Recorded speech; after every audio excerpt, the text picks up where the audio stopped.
so let's read the question. The question says that let f of x be a polynomial function satisfying the relation f of x into f of 1 upon x is equal to f of x plus f of 1 upon x for all x belongs to real number minus 0 and f of 3 is given as minus 26. Determine f dash 1. इस question में f of x एक polynomial function दे रखा है जो कि relation f of x into f of 1 upon x is equal to f of x plus f of 1 upon x को satisfy कर रहा है for all x belongs to real number minus 0 और f of 3 की value minus 26 दे रखी है तो हमको f dash 1 निकालना है। बहुत ही सिंपल सा क्वेश्चन है। पहले हम की कॉन्सेप्ट लिख लेते हैं। की कॉन्सेप्ट, तो की कॉन्सेप्ट क्या है? Differentiation of x to the power n with respect to x का फॉर्मूला होता है n x to the power n minus 1। तो इसी की कॉन्सेप्ट को यूज करके इस क्वेश्चन को सॉल्व कर लेते हैं। तो लिख सकते हैं clearly f of x is not a zero polynomial. f of x एक जीरो पोलिनोमियल तो नहीं है। क्यों? क्योंकि f of 3 की वैल्यू जीरो नहीं दे रखी है। f of 3 की वैल्यू माइनस 26 दे रखी है।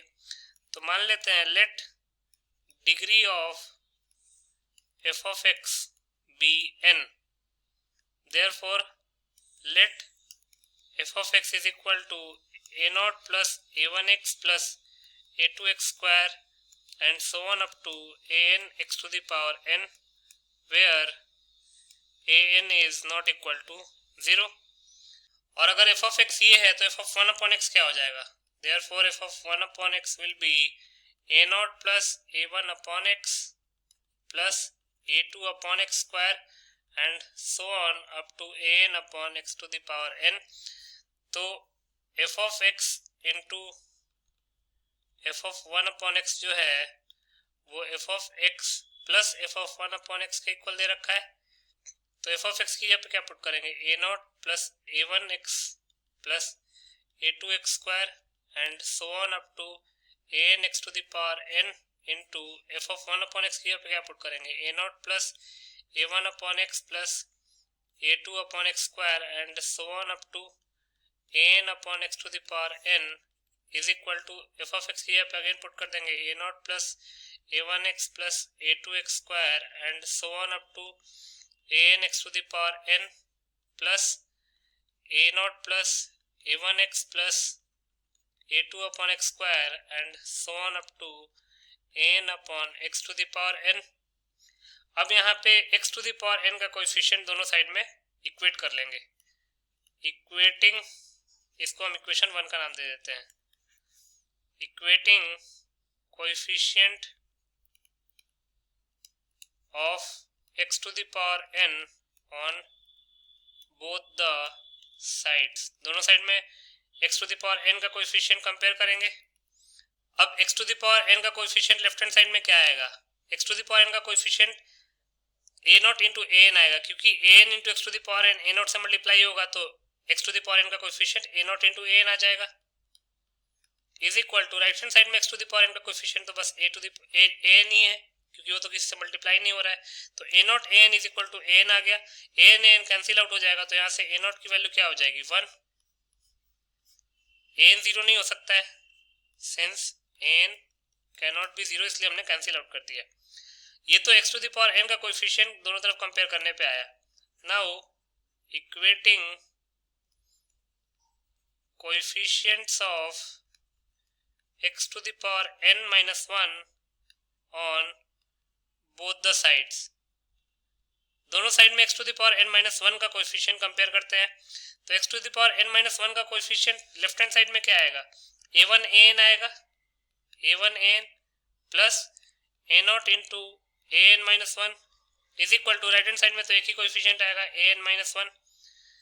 अब यहाँ पे चूंकि a0 1 के इक्वल आ गया था पहले तो a0 की वैल्यू 1 पुट कर लेंगे तो ये हो जाएगा a1 an plus an minus 1 is equal to an minus 1। अब यहाँ पे an minus 1 कैंसिल आउट हो जाएगा और an minus 1 जीरो के इक्वल नहीं है इसलिए हमने कैंसिल आउट कर दिया। तो a1 an की वैल्यू जीरो के इक्वल आ गई। अब an चूंकि an जीरो के इक्वल नहीं है तो यहाँ पे a1 जीरो हो जाएगा तो a1 जीरो आ गया। अब a1 जीरो आ गया। सिमिलरली आप x to the power n minus 2 का कोएफिशिएंट कंपेयर करेंगे तो a2 भी जीरो आ जाएगा, सिमिलरली a3 भी जीरो आ जाएगा। तो लिख सकते हैं similarly A2, A3, A4 and so on up to an-1 will be 0. बस an 0 के इक्वल नहीं होगा. अब equating constant term on both the sides, constant term on both the sides, दोनों साइड में कांस्टेंट टर्म को कंपेयर करते हैं. तो लेफ्ट हैंड साइड में कंपेयर करने पे क्या आएगा, a naught into a naught square आएगा. Similarly a1 square, a2 square and so on up to an square is equal to, right hand side में अगर आप ध्यान से देखेंगे तो a not plus a not बस 2a नॉट ही आएगा, 2a नॉट. तो a1 a2 up to an-1 तो 0 हो गया, तो ये हो जाएगा a not square plus an square is equal to 2a not.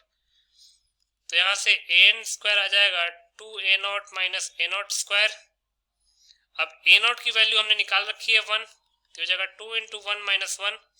तो यहाँ से an स्क्वायर की वैल्यू क्या हो जाएगी, 1 के इक्वल. तो यहाँ से an या तो प्लस 1 या फिर माइनस 1 आ जाएगा. अब अगर an प्लस माइनस 1 के इक्वल आ गया तो लिख सकते हैं if an is equal two plus 1, तो एफ ऑफ एक्स क्या हो जाएगा, एफ ऑफ 0 तो क्या है हमारे पास 1 है, plus an into x to the power n. तो an है प्लस 1 के इक्वल, तो हो जाएगा 1 plus x to the power n. Similarly if an is minus 1, तो एफ ऑफ एक्स हो जाएगा 1 minus x to the power n के इक्वल. तो यहाँ से एफ ऑफ एक्स हमारे पास आ गया 1 plus minus x to the power n. According to the question f of 3 की वैल्यू दे रखी है -26 के इक्वल. एक बार क्रॉस चेक कर लेते हैं. एफ ऑफ 3 -26 के इक्वल दे रखा है, तो x की वैल्यू 3 पुट करेंगे तो f of 3 is equal to -26, तो 1 plus minus 3 to the power n is equal to -26. तो इसका मतलब कि 1 plus 3 to the power n -26 के इक्वल होगा और 1 minus 3 to the power n भी -26 के इक्वल होगा. अब 3 टू द पावर कुछ भी ले उसमें 1 ऐड करेंगे तो नेगेटिव क्वांटिटी के इक्वल तो आ नहीं सकता, तो ये तो नॉट पॉसिबल है, नॉट पॉसिबल. तो ओनली पॉसिबल क्या हुआ, 1 minus 3 to the power n is equal to -26. तो लिख सकते हैं therefore 1 minus 3 to the power n is equal to -26. तो -3 to the power n is equal to -26 minus 1 -27 के इक्वल हो जाएगा. अब माइनस से माइनस कैंसिल कर देते हैं. 3 टू द पावर n को हम लिख सकते हैं 27 को लिख सकते हैं 3 का क्यूब. दोनों तरफ कंपेयर करेंगे तो n की वैल्यू क्या आ जाएगी 3, n की वैल्यू 3 आ गई. अब n की वैल्यू 3 आ गई तो f of x is equal to 1 plus x to the power n तो हो नहीं सकता है, क्योंकि उससे जो केस आ रहा था उससे जो कंडीशन आई थी वो पॉसिबल ही नहीं थी. तो f of x is equal to 1 minus x to the power n बचा और n की जगह पे हम 3 पुट कर सकते हैं. तो लिख सकते हैं therefore f of x is equal to 1 minus x to the power 3. ये एफ ऑफ एक्स आ गया हमारे पास.